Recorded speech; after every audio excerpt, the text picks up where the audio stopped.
বেশ, আমি শুরু করছি, কারণ এর আগের দিন প্রচণ্ড পরিমাণে নেট প্রবলেম হওয়ার জন্য আমি আমার গল্প ঠিক মতনভাবে বলতে পারিনি। আমি সেই গল্পটা দিয়েই আজকে শুরু করছি। সেদিন ছিল রাখি পূর্ণিমা, যেহেতু সেই কারণে আস্তে আস্তে আপনারা জয়েন করুন যারা জানেন যে আজকে আমার লাইভ আছে, বা যদি আপনারা বিজি থাকেন পরে রেকর্ডেড লাইভ দেখে নেবেন, কোনো অসুবিধে নেই। আমি আমার গল্পটা বলি। সেদিন ছিল রাখি পূর্ণিমা, সেই কারণে Amrita Ganguly thank you, Sukalyan thank you, good evening. তো এবার কি বিষয়, যে যেহেতু রাখি ছিল সে কারণে আমি একটা রাখির গল্পই বলছিলাম সেদিনকে, কিন্তু আমি বলতে পারিনি। আমি ইন শর্ট আর কি একটুখানি বলে নিচ্ছি যে একটি পশ্চিমবঙ্গের মেয়ের বিয়ে হয়েছিল বিহারে, একটি বিহারি ব্রাহ্মণ পরিবারে, এবং মেয়েটিও ছিল এখানকার ব্রাহ্মণ পরিবারের। তো এবং বিয়ে হয়েছিল মুজফ্ফরপুরে, আর মেয়েটি ছিল এখনকার যেটা পশ্চিম মেদিনীপুর সেখানকার মেয়ে। তো আমি স্পেসিফিক্যাল জায়গার নাম বললাম না। এবার কি হলো, সেই মেয়েটি ছিল 2 ভাই 1 বোন, এবং মেয়েটি ছিল মানে মাঝখানে, অর্থাৎ বড় ভাই, তারপরে বোন, তারপরে হচ্ছে ছোট ভাই। এবার এবং মেয়েটিদের ছিল চাষবাস, এবং সম্ভ্রান্ত চাষি পরিবারের মেয়ে ছিল সে। আর যে ওখানকার যে ছেলেটির সাথে তার বিয়ে হয়েছিল তার ওখানে ছিল ব্যবসা, এবং তাদের ছিল ওই টেপ রেকর্ডার, রেডিও, এই সমস্ত কিছুর দোকান। এই কথাগুলো আমি সেদিনকে বলেছিলাম। এবার বিষয়টি হচ্ছে যে মেয়েটি বিয়ের পরে মানে একটি কমন ফ্রেন্ডের থ্রুতে এদের এই সম্বন্ধটি এসেছিল, এবং বিহারি হওয়ার সত্ত্বেও ছেলেটি যেহেতু প্রপারলি এডুকেটেড ছিল এবং হ্যান্ডসাম ছিল, টাকা পয়সা যথেষ্ট পরিমাণে আছে, সেই কারণে কিন্তু মেয়ের বাবা বিয়ে দিয়েছিল ছেলেটির সঙ্গে। এবং বিশেষত ওই যে কমন ফ্রেন্ড ছিল, যার বাড়ি ছিল যাদবপুরে, যাদবপুর বা গড়িয়া এরকম একটা জায়গায় হবে, যাই হোক সাউথ ক্যালকাটায় তার বাড়ি ছিল। এবার সে এতটাই রেকমেন্ড করেছিল ছেলের পরিবার সম্পর্কে, যে কারণেই কিন্তু মেয়ের বাবা এই বিয়েতে রাজি হয়েছিল। এবার যখন এবং মেয়েটির যে বিয়ে হয়েছিল সেই বিয়েতে ছেলে এসে উঠেছিল এই সাউথ ক্যালকাটার এই ভদ্রলোকের বাড়িতে, এবং সেখান থেকে সে বিয়ে করতে গিয়েছিল। বিয়ে করে বউ নিয়ে সে তার ফার্স্ট রিসেপশন করেছে যাদবপুরের ওখানে।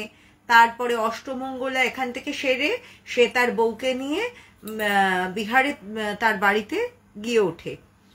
এবং এই বিহারে বাড়িতে ওঠার পরেই যে স্ত্রী আচার করে ঘরে ঢুকতে হয়, সেই সময় থেকেই তার ননদ তাকে বিভিন্নভাবে উত্ত্যক্ত করতে থাকে, মানে যাতে সে ডিস্টার্বড হয় বা যাতে তার মাঙ্গলিক অনুষ্ঠানগুলোতে খুঁত থেকে যায়, সেই ধরনের কাজকর্ম করতে শুরু করে। এবং সে তার স্বামীকে বললেও তার স্বামী কিন্তু সেখানে কিন্তু অতটা গুরুত্ব দেয়নি, এবং এটা ওই মেয়েটিকে খুব মানে অবাক করেছিল, বা ওই মেয়েটি খুব একটা অন্যরকম ফিল করেছিল যে এখানে সে খুব বেশি সে সুরক্ষিত নয়। কিন্তু তবুও যেহেতু এই সময়ের বা বর্তমান দিনেও হয়তো বহু বাবা মাই বলেন যে বিয়ের পরে শ্বশুরবাড়িটাই আসল জায়গা, শ্বশুরবাড়িতে একটু মানিয়ে নিতে হয়, মানিয়ে গুছিয়ে চলতে হয়, সেই কারণে মেয়েটি কিন্তু চেষ্টা করেছিল তার শ্বশুরবাড়ির সঙ্গে মানিয়ে চলার। এবং যখন তারা মেয়েটির উপর অত্যাচার শুরু করে, এবং অত্যাচার ছিল তাদের টাকার ডিমান্ড ছিল, যে ছেলেটি তার দোকান আরো বড় করবে বা তার দোকানের আরেকটা ব্রাঞ্চ করবে, সেই কারণে তার বাপের বাড়ির থেকে টাকা নিয়ে আসতে হবে। তো মেয়েটি পরিষ্কার বলে দেয় যে তার বিয়েতে যা খরচ হয়েছে সেই কারণেই তাদের কিছু জমির বিক্রি করতে হয়েছে। তারপরে তার বাবার কাছে আর তার বলার কোনো জায়গাই নেই যে তার শ্বশুরবাড়ির জন্য আরো টাকা লাগবে। এবং এই কথা শোনার পরে তার খাওয়া দাওয়া বন্ধ করে দেওয়া হয়, মানে একবেলা খেতে দেওয়া হতো তো আরেক বেলা দেওয়া হতো না, খাবার ফেলে দেওয়া হতো তবু তাকে খেতে দেওয়া হতো না, এইভাবে বিভিন্নভাবে তার উপর অত্যাচার শুরু হয়।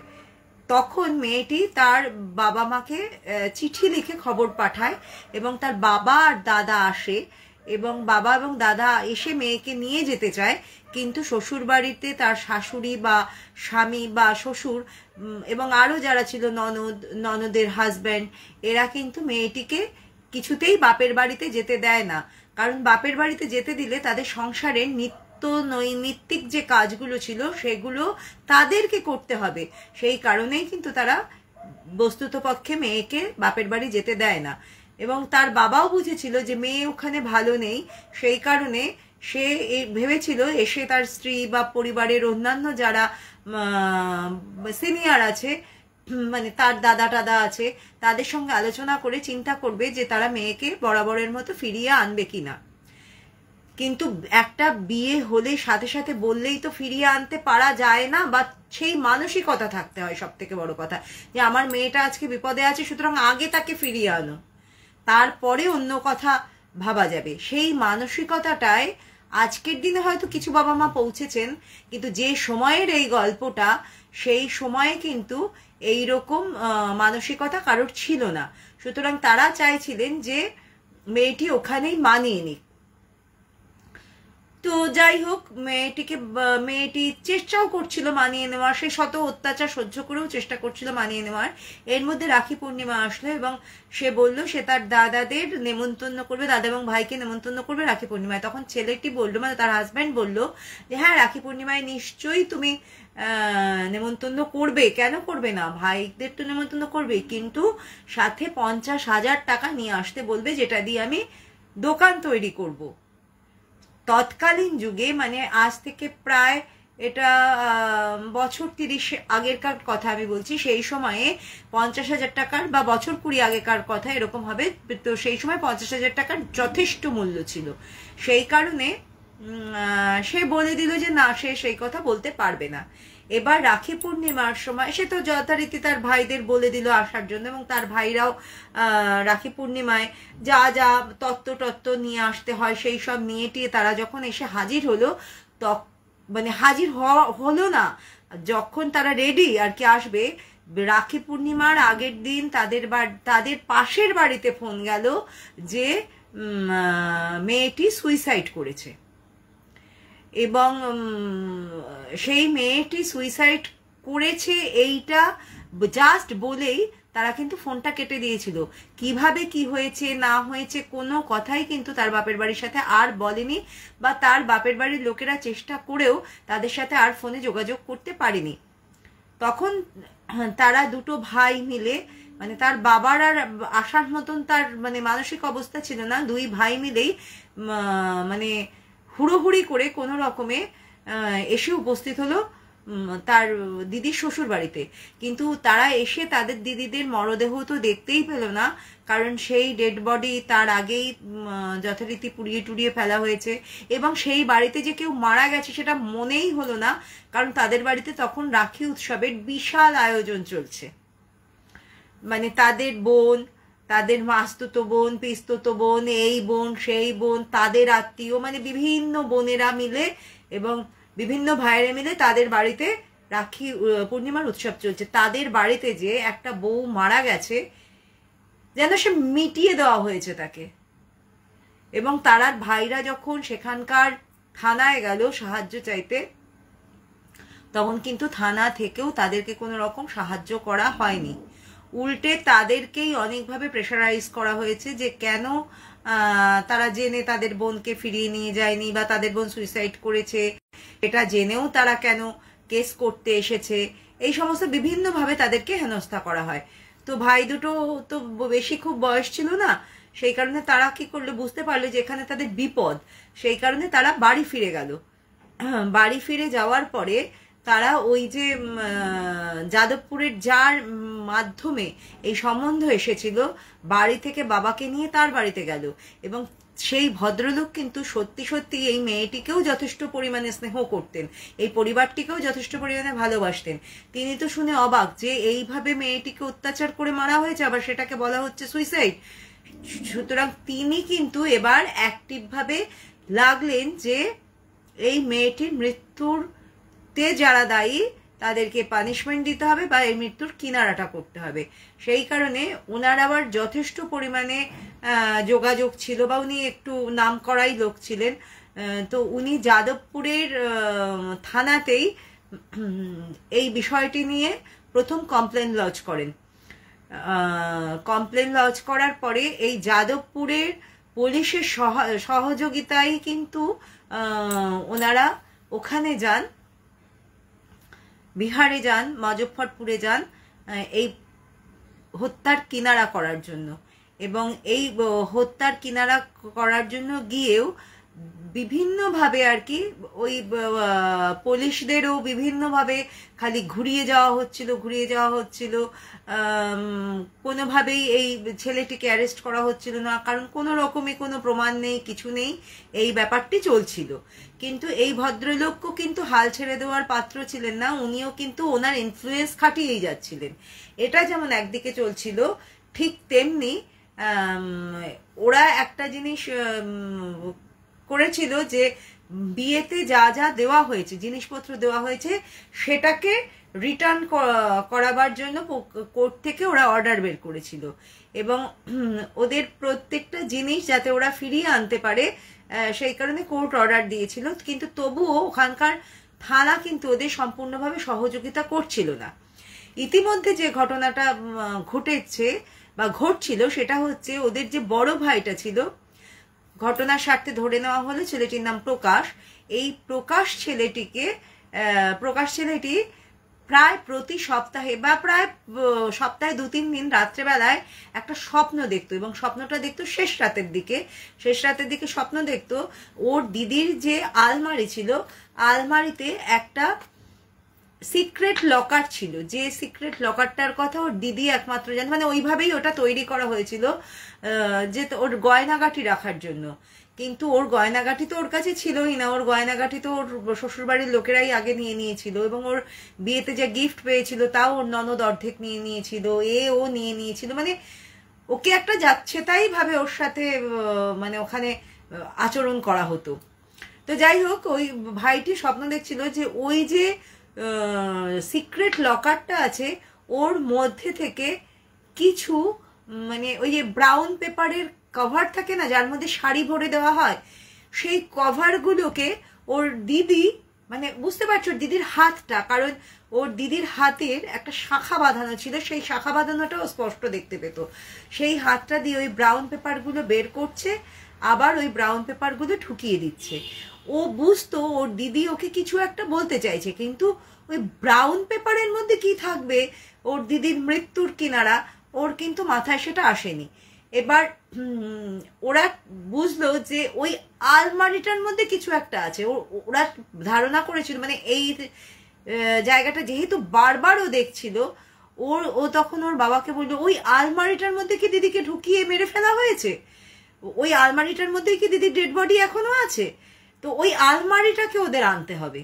তো যাই হোক, এখান থেকে কোর্ট অর্ডার নিয়ে ওরা ওখানকার কোর্টের সাথে যোগাযোগ করে, থানার সাথে যোগাযোগ করে একটা 48 ঘন্টার মধ্যে কোনোভাবে একটা জিনিস অ্যারেঞ্জ করেছিল, যার ফলে ওরা ওই আলমারিটাকে বা আর জিনিসপত্র যা আছে তা আনতে ওরা গিয়েছিল।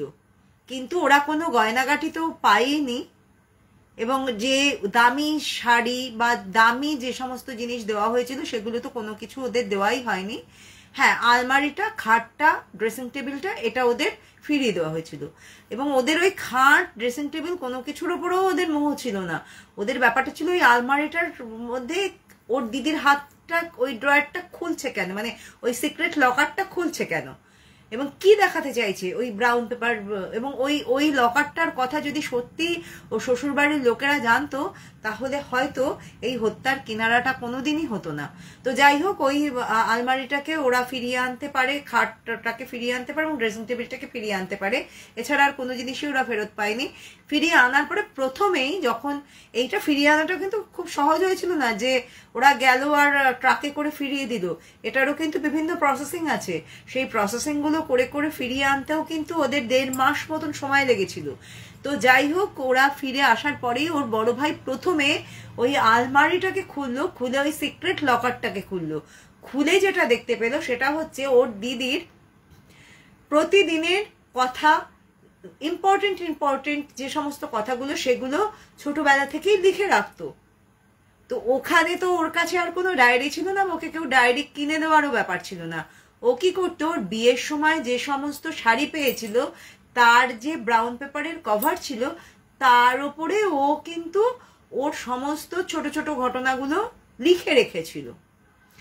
এর মধ্যে ওকে কবে টর্চার করা হয়েছে বা ওর সাথে কি কি ঘটেছে, ওর সাথে কে কি বলেছে বা কবে ও মার খেয়েছে, কি হয়েছে, সেগুলো সমস্ত কিছু কিন্তু ও নোট ডাউন করেছিল এবং সেটাই ওর দিদি ওর স্বপ্নে ওকে দেখাতো। এবার সেই ডকুমেন্টসগুলো নিয়ে যখন ওরা এই যাদবপুর থানায় গেল, কোর্টে গেল, সেই সময় ওর দিদিকে যে মারার হুমকি দেওয়া হচ্ছিল, মেরে ফেলার যে একটা প্রসেস, প্রায় 3 মাস ধরে ওই টাকা 50,000 টাকা না পেলে যে মেরে ফেলা হবে, সেই যে একটা প্ল্যান চলছিল সেটা কিন্তু ওর দিদি জানতো। এবং জানার পরে ওর দিদিকে কোনোভাবেই ফোনের কাছে যেতে দেওয়া হতো না, কারণ ওদের বাড়িতে ফোন ছিল, মেয়েটিদের বাড়িতে কিন্তু কোনো ফোন ছিল না। মেয়েটিকে ফোন করতে হলে তার পাশের বাড়িতে ফোন করতে হতো। আর ওর দিদিকে এত চোখে চোখে রাখা হতো যে নাও কোনো চিঠি লিখতে পেরেছিল, নাও কোনো ফোন করতে পেরেছিল। এবং ও জানতো যে ওকে মেরে ফেলা হবে এবং কি কি ভাবে ওকে মেরে ফেলার প্ল্যান করা হয়েছিল সেগুলো কিন্তু ও প্রত্যেকটা লিখে রেখে গিয়েছিল। তার মধ্যে প্ল্যান ছিল ওকে মানে কেরোসিন জাতীয় কিছু খাইয়ে, জোর করে ওইভাবে খাইয়ে ওকে মেরে ফেলা, মানে একটা মেরে ফেলার প্ল্যান ছিল। ওর সারা গায়ে অ্যাসিড ঢেলে ওকে মেরে ফেলার প্ল্যান ছিল এবং ওর গায়ে আগুন জ্বালিয়ে ওকে মেরে ফেলার প্ল্যান ছিল।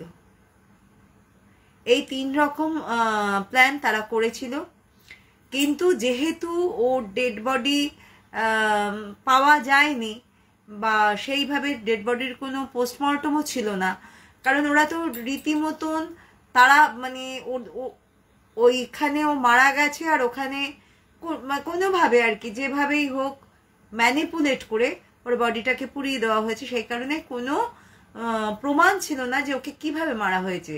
কিন্তু এই যে ওর দিদির যে সমস্ত লিখিত বয়ান পাওয়া গিয়েছিল তার উপর ভিত্তি করে এই ছেলেটিকে অ্যারেস্ট করা হলো, প্রথম অ্যারেস্ট করা হলো এই ছেলেটিকে।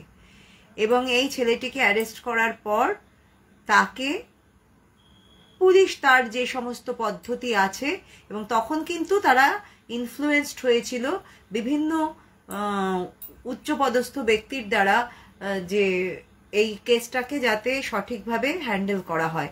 তো এরপরে কিন্তু ওই ছেলেটিকে এই প্রমাণের ভিত্তিতে অ্যারেস্ট করার পরে তাকে দিয়ে স্বীকারোক্তি করানো হয় এবং সেই ঘটনার পুনর্নির্মাণ করিয়ে ছেলেটির কিন্তু ফাঁসি হয়নি, কিন্তু যাবজ্জীবন কারাদণ্ড হয়েছিল ছেলেটির এবং ছেলেটির ভাইয়ের এবং ছেলের মায়ের, এই 3 জনের যাবজ্জীবন কারাদণ্ড হয়েছিল। সম্ভবত এই গল্পটি কোনো সময় ওই ক্রাইম পেট্রোল বা এরকম ধরনের কিছুতে দেখানো হয়েছিল এই ঘটনাটি। কিন্তু এই যে এদের যে লোয়ার কোর্টে যে এই সাজা পেয়েছিল, তারপরে এরা আরো হায়ার কোর্টে অ্যাপিল করেছিল, কিন্তু হায়ার কোর্টে এদের সাজার মেয়াদ কমিয়েছিল, কিন্তু এদের কিন্তু একটা পানিশমেন্ট হয়েছিল। কিন্তু যে মেয়েটা চলে গেল, মোট কথা যে মেয়েটা চলে গেল সেই মেয়েটা কিন্তু চলেই গেল। সুতরাং এই গল্পটা থেকে যে মেসেজটা আমার বলার প্রত্যেককে, আমাদের আজকে প্রত্যেকেরই সন্তান আছে বা তাদের বিয়ে হবে, তারা শ্বশুরবাড়ি যাবে। সুতরাং মেয়ে যদি কখনো বলে যে সে খারাপ অবস্থায় আছে, সে ভালো নেই, সেক্ষেত্রে কিন্তু প্রথমে তাকে তার নিরাপদ আশ্রয়টি দিন। তারপরে কিন্তু কোনটা ঠিক কোনটা ভুল সেটা নিয়ে চিন্তা ভাবনা করাটা উচিত বা করবেন। প্রত্যেকেরই আমরা যেন সেই জায়গাটার বোধ বুদ্ধিটা সেই সময় যেন ঠিক রাখতে পারি, যে না মানিয়ে নাও মানিয়ে নাও, মানিয়ে নিক, কিন্তু সেটা আগে তাকে তার নিরাপদ আশ্রয়টা দিন। তাকে সেইখানটায় রেখে মানিয়ে নাও করাটার মনে হয় কোনো শুভ বুদ্ধির কাজ নয়। এই একটা মানে হত্যা বা খুন কখনো কিন্তু একদিনে ঘটে না, তার আজ কিন্তু পাওয়া যায়। সুতরাং তাকে মানিয়ে নাও না করে যে অন্যায়টা করছে তাকে পানিশমেন্ট দেওয়ার ব্যবস্থাটা মনে হয় করা উচিত। লোক কি বলবে বা আমার মেয়ের সংসার ভেঙে যাবে, এইটা মনে হয় সংসার, জোড়া সংসার নয়। যে সংসারে এরকম অশান্তি হয় সেই সংসার মনে হয় কখনোই জোড়া সংসার নয়। তো এটা ছিল আমার প্রথম ঘটনা। আমি সেদিনকে বললে হয়তো আরো অনেকটা ভালোভাবে বলতে পারতাম, কিন্তু আজকে আমি ইন শর্টে আর কি বললাম দেখে বিষয়টা এভাবেই বললাম। কেমন লাগলো জানাবেন। কিন্তু এই ঘটনাগুলো তো সবই দুঃখের ঘটনা, এগুলো আর ভালো লাগার কি আছে? এটা দুঃখই লাগবে, স্বাভাবিক ব্যাপার। একটা সুন্দর মেয়ে, একটা গ্রাজুয়েট মেয়ে, যাকে তার বাড়ির ডিসিশনের জন্য, বাড়ির যদি তাকে জোর করেই সেদিনকে ফিরিয়ে নিয়ে আসতো শ্বশুরবাড়িতে একটু মানিয়ে নিক না করে, তাহলে হয়তো মেয়েটার প্রাণটা যেত না। কিন্তু ওই একটু মানিয়ে নিক, একটু মানিয়ে নাও, আর একটু চেষ্টা করো তাহলে হয়তো হবে, এইটা করতে গিয়েই বাবা মায়েরা হয়তো ভুল করে ফেলেন। হয়তো ভাবেন যে না ঠিক আছে আমি মেয়ের সংসারটা ভেঙে দেবো। অনেক বাবা মাকে আমি বলতে শুনেছি এই কথাটা, যে বাবা মা বলছেন হ্যাঁ মানে আমার সাথে এরকম কথা হয়েছে, তুমি তো এরকম বলছো, কিন্তু পরবর্তীকালে মেয়ে আমাদেরই দোষ দেবে যে তোমরা আমার সংসার ভেঙেছো। দোষ দিক, কিন্তু মেয়ের প্রাণটা যেন না যায়। একটা সংসার গেলে হয়তো আরেকটা সংসার করা যাবে, কিন্তু একটা প্রাণ গেলে কিন্তু আরেকটা প্রাণ পাওয়া যাবে না। এটাই আমার মনে হয়। বা একটা সংসার যেতেও হবে তার কোনো মানে নেই।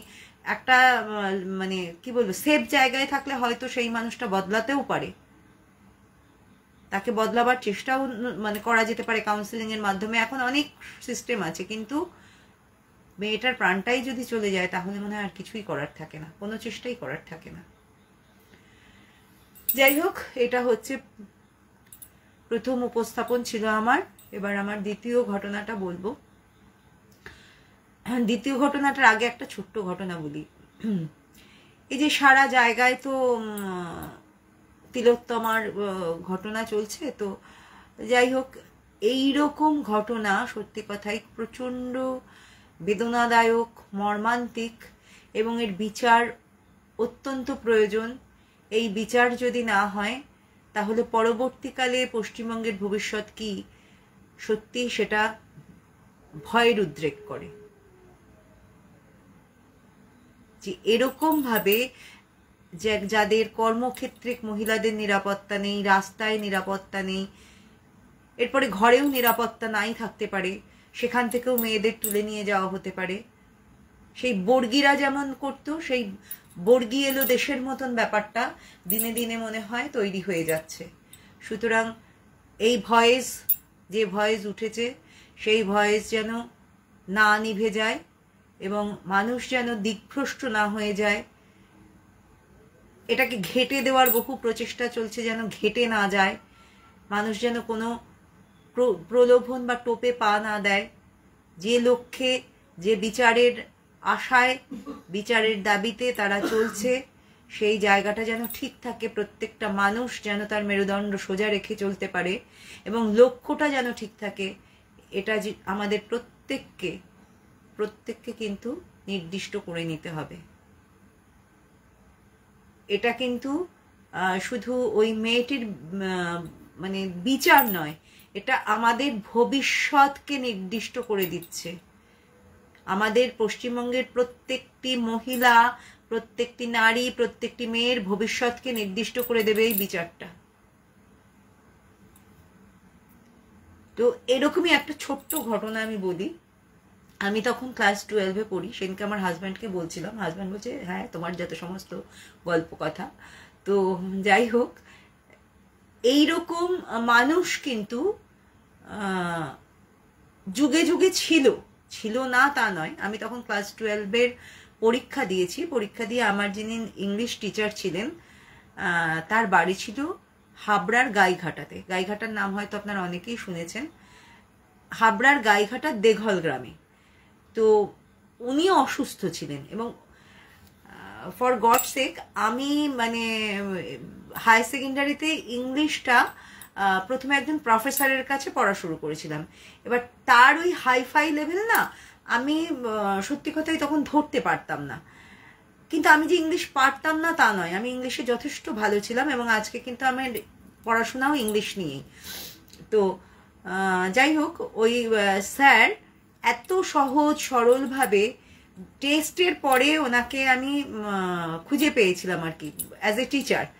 আমি নিজে গিয়ে ওনার সাথে কথা বলেছিলাম যে স্যার আমি পড়তে চাই আপনার কাছে, আপনার খুব নাম শুনেছি, তো আমি যে কারণে আপনার কাছে পড়তে চাই। আমি জানি আমি ইংরেজিটা জানি, কিন্তু আমি না ঠিক কিছু কিছু জায়গায় ধরতে পারছি না। উনি বলছিলেন ইংলিশকে ভয় পাওয়ার কিছু নেই, তুমি পড়ো, চলো আমি তোমাকে পড়াবো। তো উনি খুব যত্ন নিয়ে, সত্যি কথাই মানে কতটা সময় ধরে যে উনি পড়াতেন।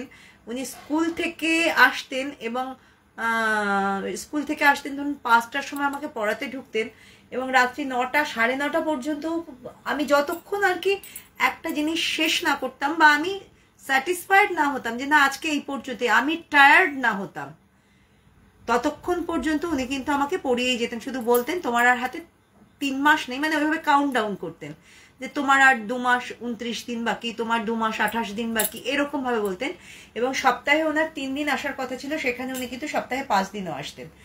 তার কারণ আমার আগ্রহ ছিল, আমার ওই আগ্রহটাই কিন্তু ওনাকেও ইন্সপায়ার করেছিল আমাকে পড়াবার জন্য। এবং ওনার যে আমার উপর এই যে প্রচেষ্টা, এই প্রচেষ্টাটাও কিন্তু আমাকে ইন্সপায়ার করেছিল আরো ভালো করতে হবে। স্যার যে কাজগুলো দিচ্ছেন সেই কাজগুলো আমাকে করতে হবে, পারলে আরো কিছু বেশি কাজ করতে হবে, এইরকম একটা মানসিকতা তৈরি করেছিল। তো তারপরে কি হয়েছিল, হায়ার সেকেন্ডারির ঠিক পরপরই উনি অসুস্থ হয়ে পড়েন। সেই কারণে হায়ার সেকেন্ডারির কোয়েশ্চেনটা যে ওনাকে দেখাবো বা একটু ডিসকাস করবো সেটারও কিন্তু অবকাশ হয়নি। সেই কারণে পরীক্ষাগুলো যেই শেষ হয়েছে, তখন তো ওই একটা অ্যাডিশনাল পরীক্ষা থাকতো, তো আমার অ্যাডিশনাল ছিল বায়োলজি। ওই পরীক্ষাটা যেই শেষ হয়েছে আমি তার পরের দিনই ছুটেছি স্যারের সাথে দেখা করবো। দেখো অন্য কোনো স্যারের সাথে দেখা করার জন্য কিন্তু আমার অতটা মানে আগ্রহ ছিল না। উনি এতটাই, এবং ইংলিশ পরীক্ষা আমার এতটাই ভালো হয়েছিল যে কারণে আমি দৌড়েছিলাম যে না আমার স্যারের সাথে দেখা করতে, মানে আমি যেগুলো বলছি সেগুলো আমি ঠিক করেছি কিনা, মানে উনি একবার হ্যাঁ বলে দেবেন তাহলেই ঠিক আছে। তো আমি ওভাবে গিয়েছি। তো যখন ওই দেঘল গ্রামে নামলাম, ওই সময়, এটা কোন সময়, ওই যে সময়টায় বরুণ বলে একজন না কি নাম ছিল, ওই ভদ্রলোক, নাকি সিনেমায় বরুণ নাম ছিল, যাই হোক ওই ভদ্রলোক যখন মার্ডার হয়েছিলেন সেই তৎকালীন সময়ের কথা আমি বলছি। তখনও কিন্তু উনি মার্ডার হননি। তো সেই সময় আমি যখন ওই গ্রামে নামলাম, ওইখানে বাস থেকে নেমে ভ্যানে করে যেতে হতো ভেতরে অনেকটা পথ। এইবার আমি দাঁড়িয়ে রয়েছি, ভ্যান পাচ্ছি না। তো আমি বললাম কতক্ষণ আর দাঁড়িয়ে থাকবো, ভ্যান পাচ্ছি না। সেটা ছিল রবিবার। তো আমি, কারণ স্যারকে অন্যদিন পাবো না, এবার আমি হাঁটতে শুরু করলাম। তখন বাজে দুপুর 12টা 5-10 এরকম হবে। হাঁটতে শুরু করলাম, রাস্তা পুরো ফাঁকা শুনশান, আমার মাথাতেই নেই যে অন্য কিছু হতে পারে। আস্তে আস্তে দেখলাম পেছন থেকে প্রায় 8 থেকে 10 জন ছেলে, বেশি হলে 22 বছরের থেকে 40 বছরের মধ্যে এদের সবার বয়স। আমার সেই সময়ের চোখে মনে হয়েছিল, এবং আজকে তো আরো বেশি মনেই হয় যে ওই রকমই বয়স হবে। তারা আমাকে পেছন থেকে এসে কিন্তু পুরো ঘিরে দিল। পেছন থেকে, মানে তারা কোথা থেকে আসলো আমি কিন্তু জানি না, মানে তারা যে পেছন পেছন আসছিল এরকম নয়, তারা কোথায় এ সাইড ও সাইড থেকে কিন্তু তারা বেরোলো। বেরিয়ে তারা, এবং ওখানে যে বাড়িও আছে তাও নয়, এসে পেছন থেকে কিন্তু আমাকে পুরো ঘিরে দিল, এবং সামনে দুজন যারা এগোলো তারা সাইকেল নিয়ে, তখন কিন্তু বাইক টাইকের অত চল ছিল না, সাইকেল নিয়ে সামনেটাকে কভার করে দিল যাতে আমি এগোতে না পারি। তো আমি বুঝলাম যে আমার কোনো একটা বিপদ আসন্ন। এবং আমার একটা মানে কি বলবো, মায়ের ছোটবেলা থেকেই একটা মানে শিখিয়ে দিয়েছিলেন যে বিপদে পড়লে ইষ্ট দেবতা যিনি, যে দেবতার কথা আমি বলেছি, যে ঠাকুরের কথা আমি বলেছি, যে কারোর গর্ভস্থ সন্তানকে উনি বাঁচিয়েছেন, বা আরও ঘটনা আমি বলেছি দু একটা, তো উনিই ছিলেন আমাদের কুলদেবতা, তার নাম স্মরণ করবে, মায়ের কথাটা বলে দিতেন সবসময়। তো আমি তো তার নাম জপে যাচ্ছি, আমি বুঝেছি যে আমি কোনো একটা মেয়েরা তো বুঝতে পারে, তো কোনো একটা বিপদে পড়েছি। এবার তারা আমাকে জিজ্ঞাসা করছে কোথায় যাচ্ছ, তোমার নাম কি, কোথা থেকে এসেছো, এই সমস্ত বলছে। আমিও এক এক করে উত্তর দিচ্ছি এবং তারা এগোচ্ছে আমাকে নিয়ে, আমিও এগোচ্ছি। আমি বললাম যে অমুক স্যারের বাড়ি আমি এসেছি, এইখানে তার বাড়ি, আমি এই কারণে এসেছি। তখন তারা আমাকে বলছে চলো আমাদের সাথে চা খাবে। এবার আমি তো তখন বুঝেছি যে চায়ের সাথে তারা কিছু একটা মেশাবে এবং মিশিয়ে আমাকে খাইয়ে দেবে, এবং তারপরে তারা আমার যা ক্ষতি করার করবে। সরি। তো আমি তাদের বললাম হ্যাঁ নিশ্চয়ই, চা খাবো না কেন, কিন্তু দাদারা যখন বলছে চাটা আমিই বানাবো, আমি কিন্তু জীবনেও তার আগে কোনোদিনও চা বানাইনি। আমি বাড়ির ছোট মেয়ে ছিলাম, আমাকে রান্নাঘরে যেতেই দেওয়া হতো না, এবং এটা খুব ভুল, সবাইকে সব কাজ শেখানো উচিত, কিন্তু আমাকে যেতে দেওয়া হতো না, যে কারণেই হোক খুব দরকার পড়তো না তাই যেতে দেওয়া হতো না। তো আমি বললাম আমি চা বানাবো, আমি দাদাদের চা খাওয়াবো। তখন তারা বললো ঠিক আছে চলো, তবেই চা বানাবে, চা খাবে। এবার চায়ের দোকানদার যে, আমি তার কাছে কি হেল্প চাইবো, আমি বুঝলাম সেও ওদের সাথে যুক্ত, বা সে ওদের ভয় পায়। আমি কিন্তু সবার ফেস রিড করছি, আমার কিন্তু একটা ক্ষমতা ছিল ছোটবেলা থেকেই, মোটামুটি ফেস রিড আমি করতে পারতাম, এখন আরো ভালো পারি। তো আমি তার কাছে কোনো হেল্প চাইতে পারলাম না, আমি খুব চুপচাপ করে চাটা বানিয়ে সবাইকে, তখন চায়ের কাচের গ্লাসে চা দেওয়া হতো, কাচের গ্লাসে করে আমার মনে আছে 9 জনকে আমি চা দিয়েছিলাম। এবার আমাকে বললো তোমার চা, আমি বললাম আমি তো চা খাই না, ঠিক আছে কিন্তু আমি বানিয়েছি যখন চা আমি নিশ্চয়ই খাবো, বলে আমিও কিন্তু চা নিলাম।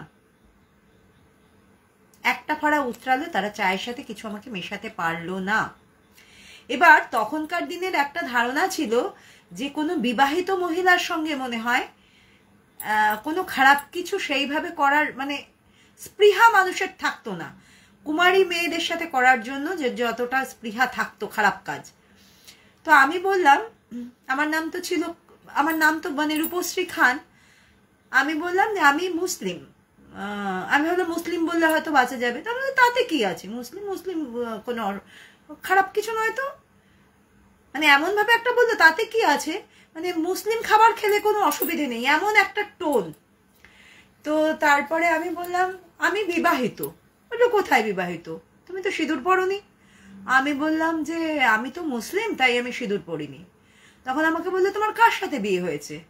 আমি তখন হাবড়ার একটা প্রখ্যাত সাইকেলের দোকান ছিল, সেই দোকানের সেই দোকানের যারা মানে অরিজিনাল মালিক, সেই মালিকের একটি ছেলের আমি নাম বললাম।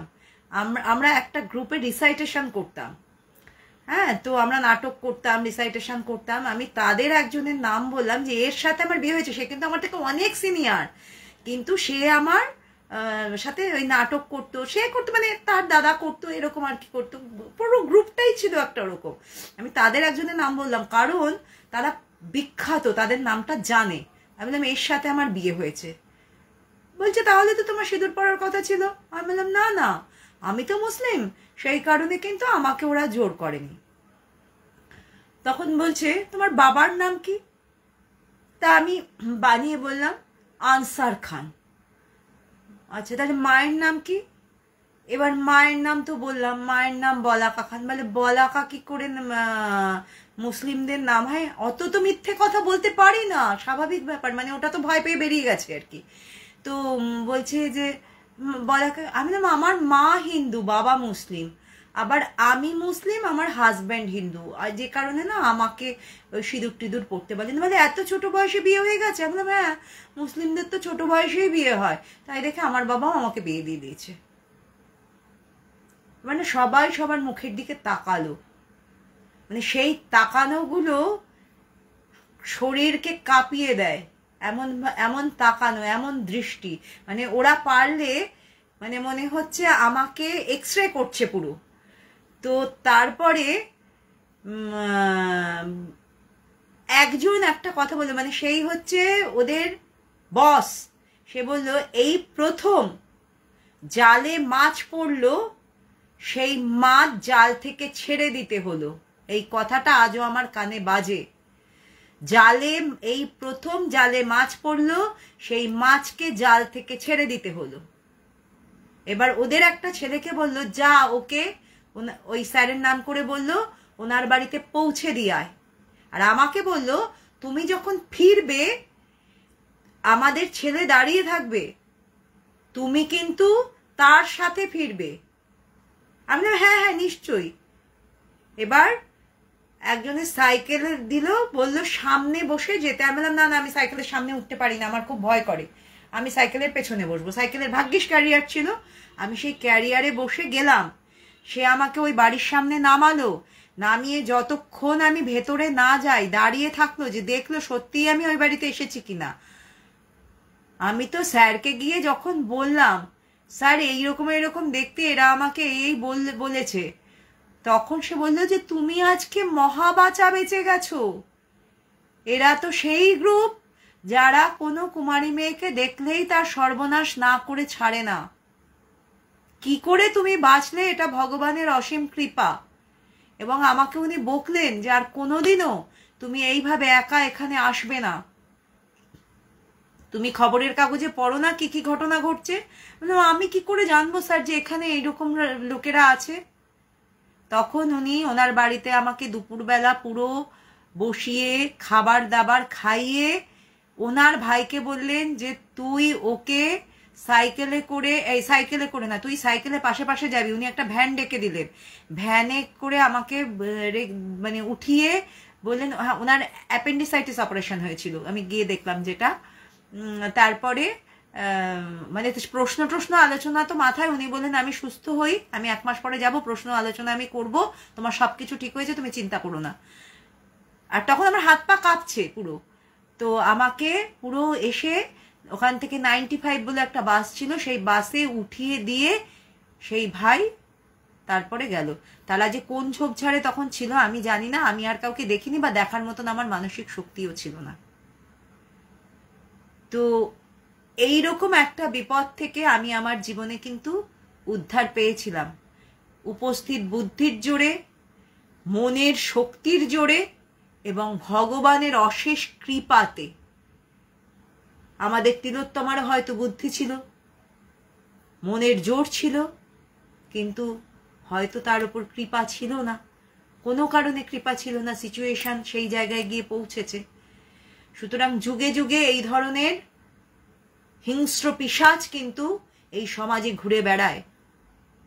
আমরা সেই কারণেই আমাদের সুরক্ষা দাবি করার যে মিছিলে আজকে আমরা নেমেছি প্রত্যেকে, সেই মিছিল থেকে যেন আমরা সরে না যাই, কোনোভাবেই যেন আমাদের কোনো শক্তি তাদের সর্বশক্তি প্রয়োগ করেও যেন সরিয়ে দিতে না পারে।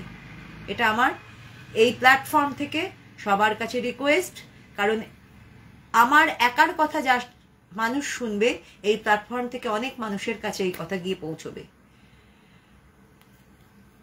এটা ছিল আমার জীবনের একটা মানে কিরকম বিভীষিকাময় অভিজ্ঞতা, আমি জীবনেও ভুলবো না।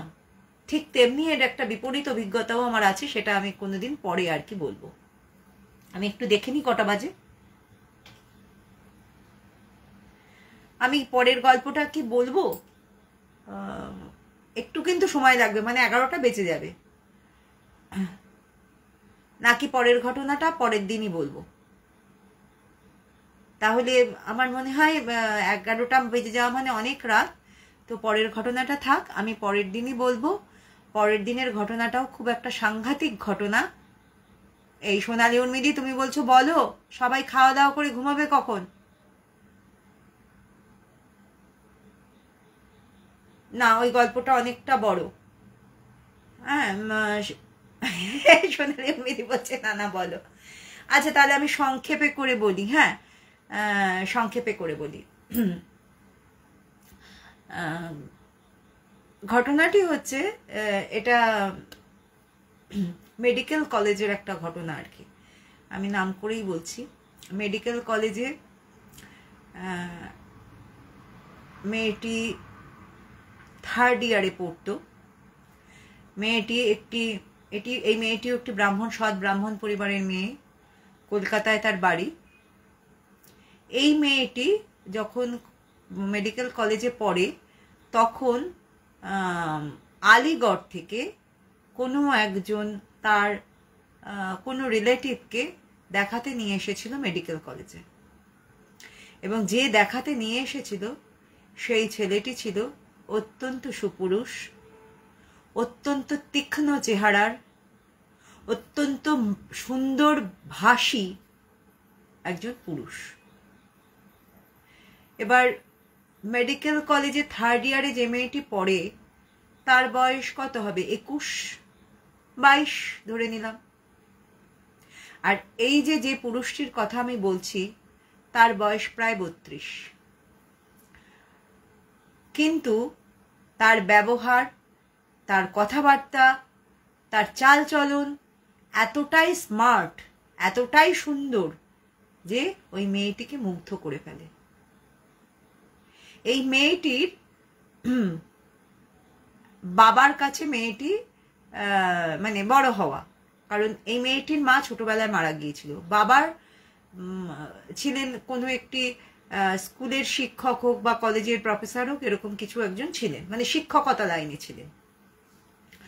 তো তিনি তার সর্বস্ব দিয়ে মেয়েকে কিন্তু তৈরি করেছিলেন।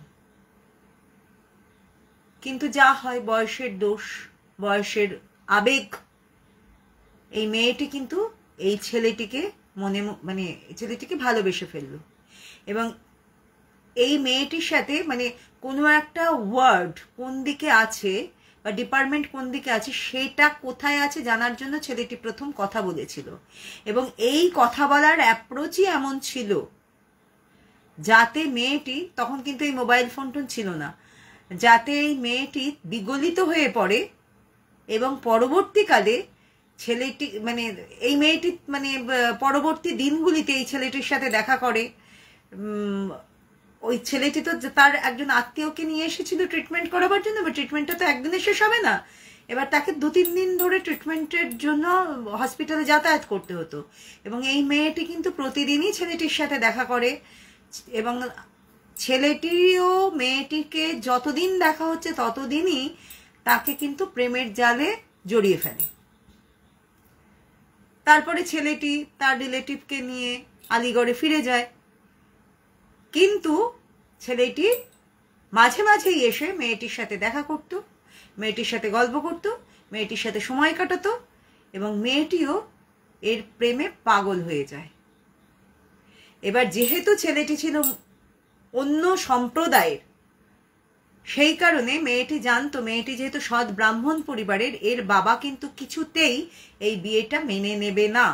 আর এই মেয়েটিও এমন হয়ে গিয়েছিল যে ওকে ছাড়া জীবন সে ভাবতে পারতো না। মেয়েটি কি করলো, মেয়েটির যত গয়না গাটি যা ছিল সমস্ত কিছু পোটলা পুটলি বেঁধে একদিন ছেলেটির হাত ধরে আলিগড়ে পাড়ি দিল বিয়ে করে, বা বিয়ে করার জন্য। কি বললো, বিয়ের পরে ছেলেটি বললো, হ্যাঁ তুমি এসে যেমন পড়াশোনা করছিলে করবে। বিয়েটা হয়ে রইল, তারপরে আস্তে আস্তে দেখবে তোমার বাবা ঠিকই মেনে নেবে। মেয়েটিও ভাবলো যে ঠিক আছে, প্রেম তো ওরকমই না, অন্ধ প্রেমে মেয়েটি চলে গেল বাবাকে কিচ্ছু না জানিয়ে, জাস্ট একটা চিঠি লিখে যে বাবা আমি এরকম জায়গায় চলে যাচ্ছি অমুকের সাথে। সে কিন্তু কোনোদিনও জানেও না যে আলিগড়ে কোথায় ছেলেটির বাড়ি, কিচ্ছু জানে না, কিচ্ছু না, শুধু জানিয়ে গেল যে আলিগড়ে আমি যাচ্ছি, এরকম আমি বিয়ে করছি, তুমি আমাকে ক্ষমা করে দিও, কারণ ছেলেটি আমার সম্প্রদায়ের নয়, সেই কারণে তুমি হয়তো মানবে না, তোমাকে আমি বলে এই সম্পর্কটা যাতে নষ্ট হয়ে যায় সেটা আমি চাইনি, সেই কারণে আমি এই কাজটা করতে বাধ্য হলাম। জীবনে তোমার কোনো কথার আমি অবাধ্য হইনি, কিন্তু আজকে আমি অবাধ্য হলাম, তুমি আমাকে ক্ষমা করে দিও। আমার ডাক্তারি পড়া যেমন পড়ছে, আমি কিছুদিন ওখানে থেকে আবার এখানে এসে পড়াশোনা করব, তখন তোমার সাথে আমার সবিস্তারে কথা হবে। এসব দিকে টিকে সে চলে গেল। এবার ছেলেটি যখন তাকে নিয়ে গেল, তারপরে তাদের নিয়ম কানুন অনুযায়ী তার বিয়ে হলো। বিয়ে হওয়ার পরে এবার যখন মেয়েটি ফিরতে চাইছে, তখন ছেলের বাড়ির লোকেরা তাকে জানিয়ে দিল আর তার পড়াশোনা করা হবে না। মেয়েটি বলল, তার মানে? আমার তো এরকম কোনো কথা ছিল না যে বিয়ে করব দেখে আমার পড়াশোনা বন্ধ হয়ে যাবে। তখন তারা বলল যে আমাদের মধ্যে কোনো বিবাহিত মেয়ে পড়াশোনা করে না, আমাদের এমনিতেই মেয়েরা পড়াশোনা করে না, পড়তেই হবে। এর সময় এরকম মানে নিয়ম কানুন নেই যে তাকে পড়তেই হবে, ঘর সংসার করতে পারলেই যথেষ্ট। মেয়েটির তো আর বেরোবার পথ নেই।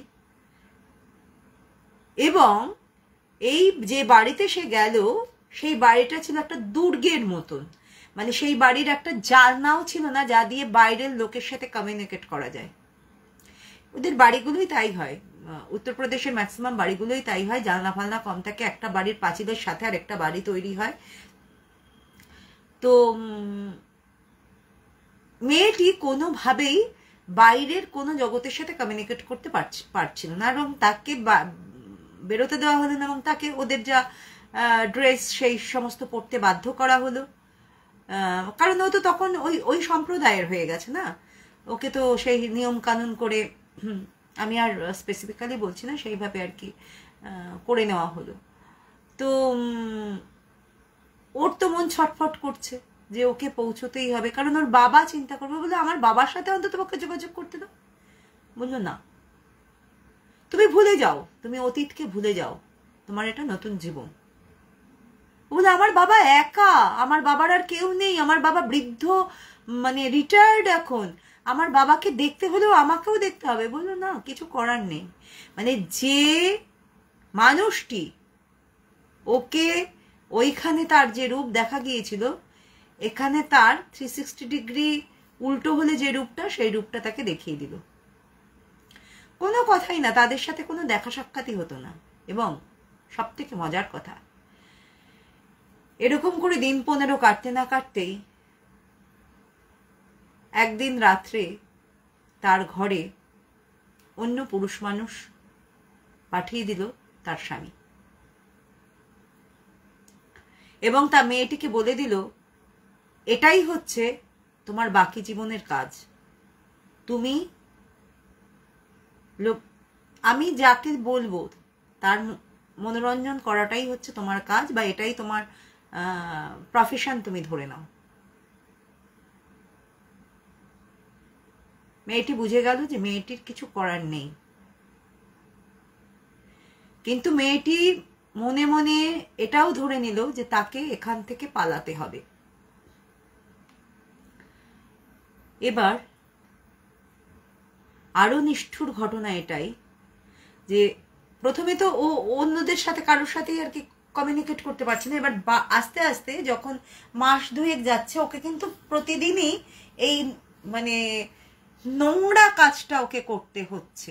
এই নোংরা কাজটা আমি বলছি যে সে যদি স্বেচ্ছায় করতো তাহলে আমি অবশ্যই নোংরা বলতাম না, নিজের ইচ্ছার বিরুদ্ধে যে কাজ, সে কাজ অবশ্যই নোংরা কাজ। তো সেই কাজটা কিন্তু ওকে করতে হচ্ছে প্রতিদিন। এইবার করতে করতে ওর বাড়ির আরো যে সমস্ত ওর বয়সী মহিলা আছে তাদের সাথে ওর কথাবার্তা আস্তে আস্তে হতে থাকলো, এবং ও বুঝলো এই ছেলেটির কাজই হচ্ছে মেয়েদেরকে টোপ দিয়ে ওর কথাবার্তা, সৌন্দর্য, সমস্ত কিছু টোপ দিয়ে মেয়েদেরকে ভুলিয়ে বিয়ে করে এখানে আনা, এবং তারপরে তাদের দিয়ে ব্যবসা করানো। এটাই হচ্ছে ওর কাজ। এবং এইভাবে ওর আরো বউরা রয়েছে যারা এই কাজ করছে বা করতে তারা বাধ্য, এবং তারা সবাই যে ওখানকার লোকাল তা নয়, বিভিন্ন জায়গার কিন্তু এরকম মেয়েরা রয়েছে। ও বলল, তোমরা কেউ প্রতিবাদ করো না? বললো, এখানে প্রতিবাদ করা যায় না, প্রতিবাদ করলে তোমাকে এমন মার মারবে, তোমাকে মেরে ফেলবে না, তোমাকে এমন মার মারবে যে মার খেয়ে তুমি মরবে না, কিন্তু তুমি তড়পাবে। আর সেই তড়পানোর মধ্যেও কিন্তু তোমার প্রফেশনটা তোমাকে চালিয়ে যেতে হবে। সুতরাং তুমি কিন্তু এরকম কিছু করো না। আমরা জানি যারা এরকম করেছে তাদের কি হাল হয়েছে। তারপরে দেখালো কারোর গায়ের কাটা দাগ, কারোর গায়ের এই দাগ টাগ দেখালো। এবং এ শুধু কিন্তু একা ছেলে নয়, এদের পরিবারেরই এটা ব্যবসা ছিল। মানে এই ছেলেটির যে বাবা, এই ছেলেটির যে কাকা বা চাচা, এ মামা, এরা সবাই একই জায়গায় বাস করে এবং এদের এরকম একাধিক বউ আছে এবং এরা সবাইকে দিয়ে এরকম কাজ করায়। এবং আরও নিষ্ঠুর ঘটনা এটা যে এরা যদি কেউ গর্ভবতী হয়, তো যদি এদের মনে হয় যে তাকে এরা রাখবে না, তাকে এরা বিক্রি করে দিত, সেই সন্তানটিকে এরা বিক্রি করে দিত। সেই সন্তানের কি হতো কেউ কিন্তু জানে না, আর কিন্তু মানে তার কোনো খোঁজ খবর পাওয়া যেত না, তাকে তো বিক্রিই করে দিত।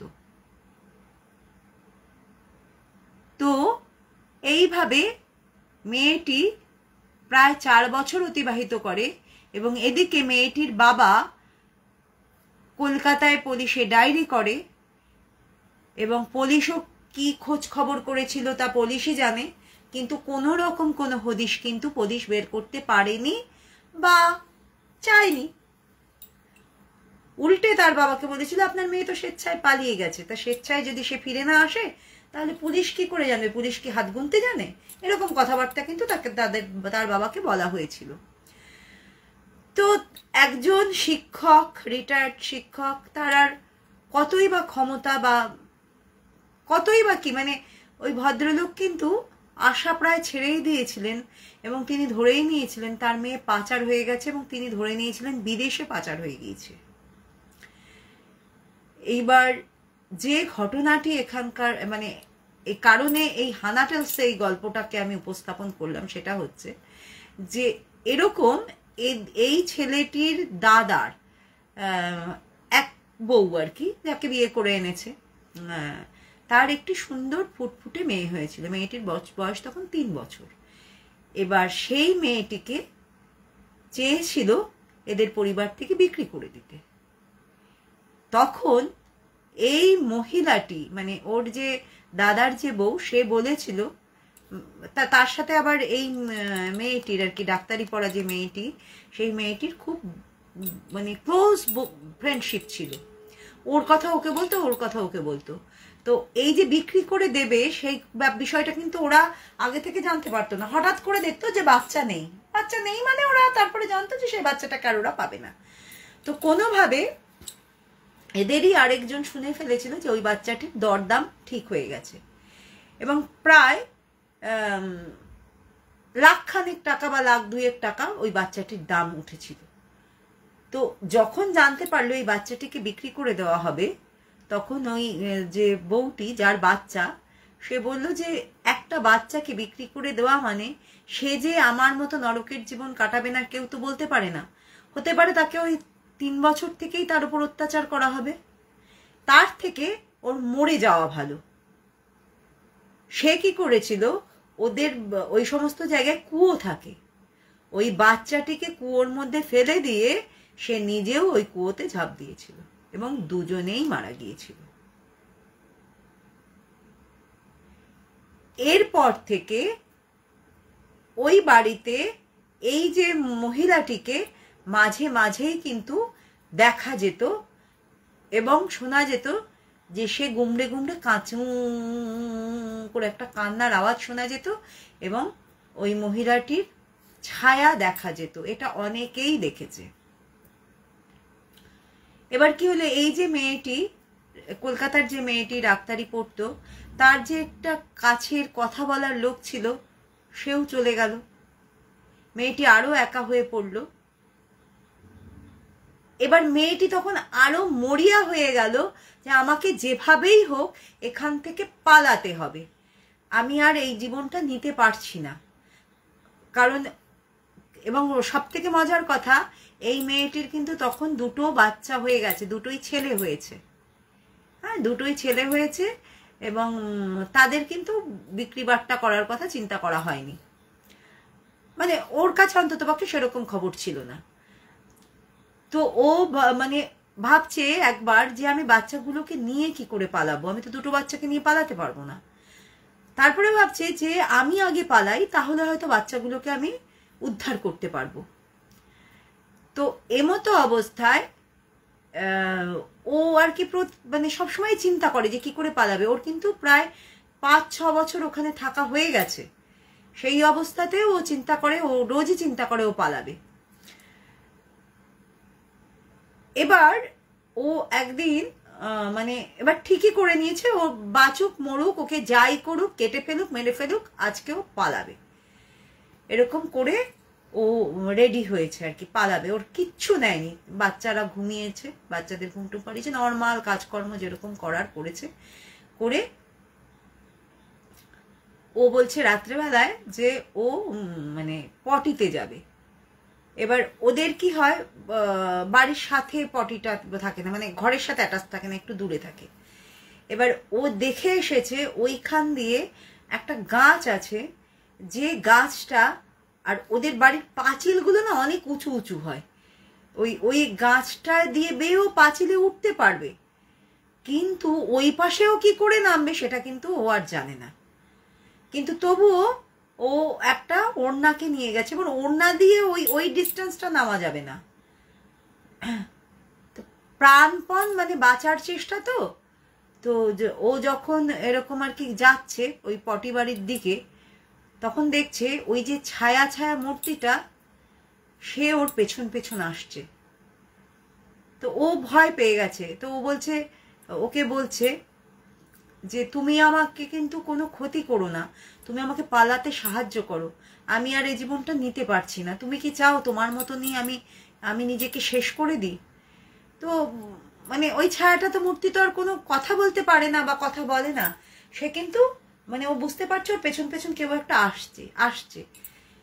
এবং ও যতক্ষণ ওই যে গাছ বেয়ে উঠেছে, পাঁচিলে উঠেছে, পাঁচিলে ওড়না বেঁধেছে, তারপরে ওপাশ থেকে নেমে গেছে, ও কিন্তু দেখতে পেয়েছে ওই ছায়া মূর্তিটা কিন্তু মানে আছে, এবং সেই ছায়াটা যেন বিশাল হয়ে একটা প্রাচীরের আকার ধারণ করেছে। মানে ওর অ্যাক্টিভিটিস যাতে কেউ দেখতে না পায়, সে কারণে একটা অস্বচ্ছ দেয়ালের মতন সে তৈরি, মানে ওই ছায়াটা যেন ছড়িয়ে গেল। এটা ওর পরবর্তীকালের কথা। তো ও ওখানে ওই গাছ থেকে ওড়নাটা যে ঝুলিয়ে দিয়েছিল, সেই ওড়নাটা পাঁচিলের অর্ধেকও হয়নি। এবার ওখান থেকেও লাফ দেয়, লাফ দিয়েও নিচে পড়ে। নিচে পড়ার পর আমি মনে একটু ভুল বললাম, ওর ঘরে সেদিনকে কোনো লোক এসেছিল, ও সেই লোককে বলেছিল যে আমার খুব এরকম অস্বস্তি হচ্ছে, আমি একটুখানি টয়লেট থেকে ঘুরে আসি। তো ও সেইখান থেকে গিয়েছিল, ও মানে ঘর থেকে যায়নি, তাহলে হয়তো ও যেতে পারতো না। তো ও সেখান থেকে ওইভাবে গিয়ে ওইখানে লাফ দিল। লাফ দেওয়ার পরে ওর পায়েটায় অনেক জায়গা কেটে গেছে, চোট লেগেছে, ও আর কোনো দিকে কোনো কিছু তাকায়নি। ও সোজা দৌড় দৌড় দৌড়, ও কোন দিকে দৌড়চ্ছে, কিভাবে দৌড়চ্ছে, ও কিচ্ছু জানে না। এবার যখন ভোর ভোর হচ্ছে, তখনও ওখানে বাজরা ক্ষেতের মধ্যে গিয়ে লুকিয়ে রয়েছে। ও সারা দিন বাজরা ক্ষেতের মধ্যে গিয়ে লুকিয়ে রয়েছে, কারণ ও জানেই না ও কোথায় রয়েছে। এবং ও বুঝতে পেরেছে যে ও তো খুব বেশি দূর যেতে পারেনি, দৌড়ে দৌড়ে কত দূর যাবে।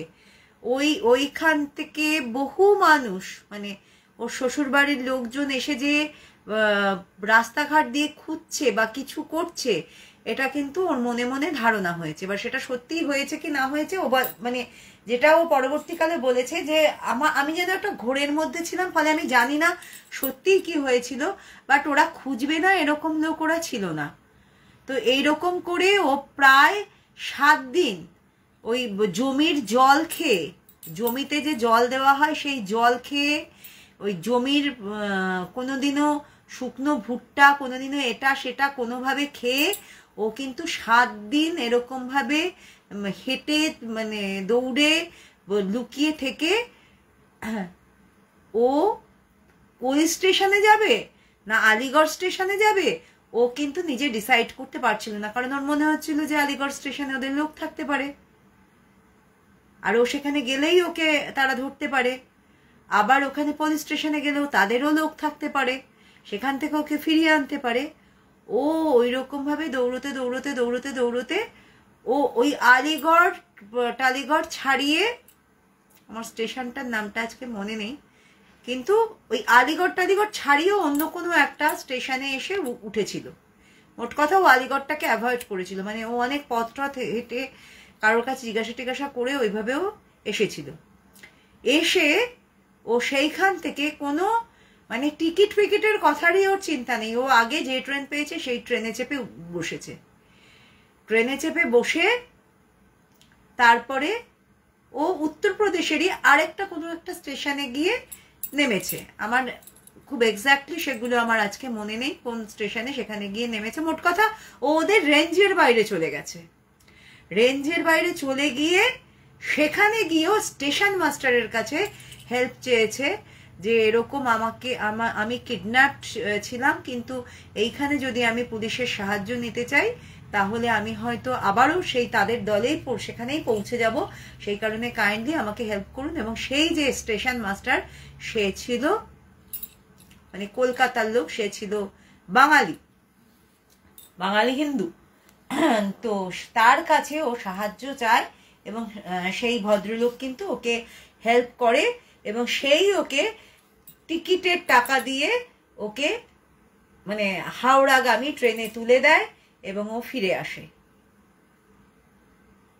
কিন্তু ও আসার পরে ওর বাবা ওকে বলে যে ওকে মানে পুলিশ স্টেশনে কমপ্লেন করতে বলে, কিন্তু ও একটা কথাই বলে যে আমি আর ওর মধ্যে যাব না, আমি কিছুতেই ওর মধ্যে আমি যাব না, কারণ তাতে আমাদের সবারই জীবনহানির সম্ভাবনা থাকতে পারে।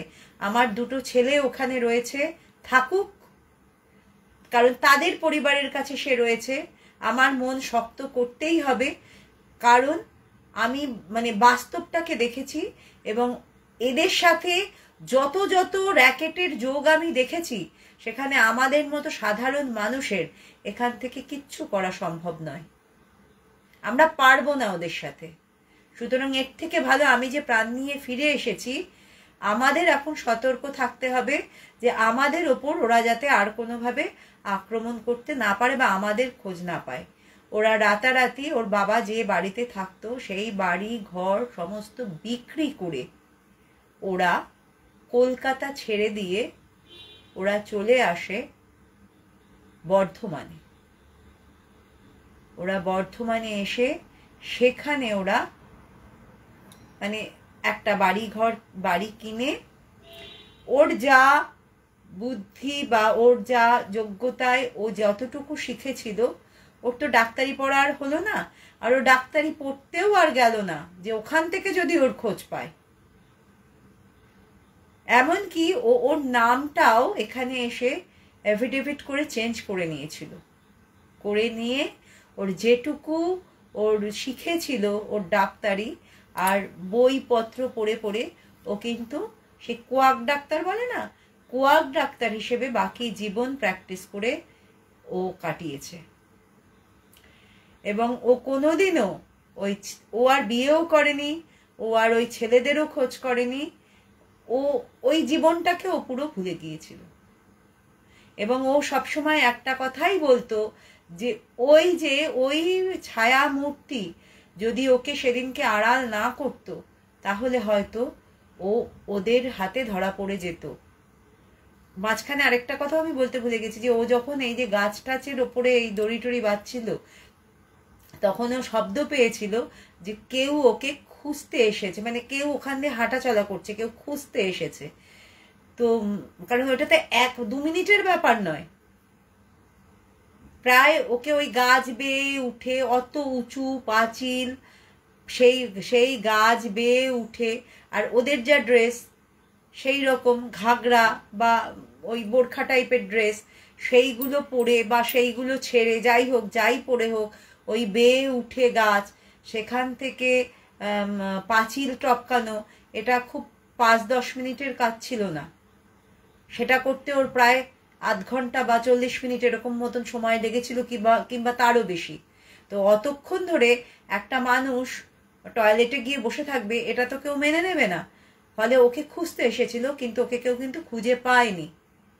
এবং ও কিন্তু তখনই দেখেছিল ওই যে ছায়াটা আস্তে আস্তে প্রসারিত হয়ে একটা মানে স্বচ্ছ কিন্তু একটা প্রাচীরের মতন তৈরি করেছে, যাতে এপাশও দেখা যাচ্ছে না ওপাশও দেখা যাচ্ছে না, স্বচ্ছ না অস্বচ্ছ আর কি, প্রাচীরের মতো তৈরি করেছে যাতে এপাশও দেখা যাচ্ছে না ওপাশও দেখা যাচ্ছে না। তো সে কারণেই হয়তো ও ওখান থেকে পালাতে পেরেছিল, না হলে কিন্তু ও পালাতে পারতো না। তো এই ছিল আমার দ্বিতীয় উপস্থাপন। মানুষের জীবনে কত বিচিত্র ঘটনাই ঘটে।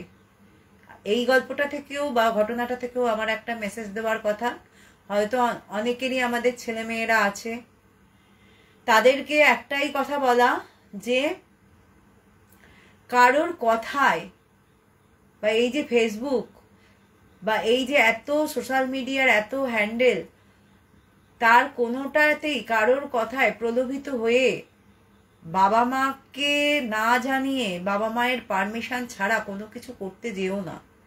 কেউ জানি না আমাদের জন্য বা তোমাদের জন্য ভবিষ্যতে কোন বিপদটা উকি মেরে রয়েছে সমস্ত সুন্দরের মাঝখানে।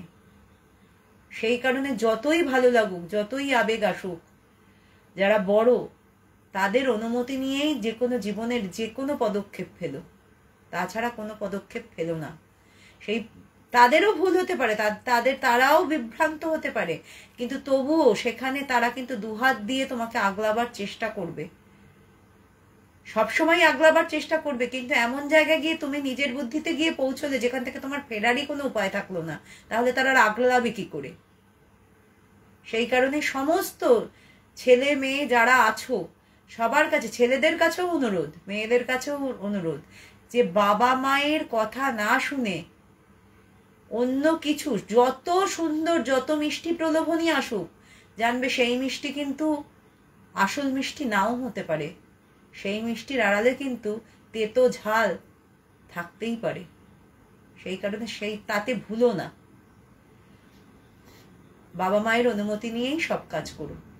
সবাইকে ধন্যবাদ। সবাই সুস্থ থাকবেন, ভালো থাকবেন, সাবধানে থাকবেন, নিজে সচেতন থাকবেন, সাবধানে থাকবেন, নিজের চারপাশকে সবসময় খেয়াল রাখবেন, ঐক্যবদ্ধ থাকবেন, সঙ্গবদ্ধ থাকবেন। ধন্যবাদ সকলকে। শুভরাত্রি। Please subscribe to our channel Hana Tales. Comment, share, like, and don't forget to hit the notification bell for more videos.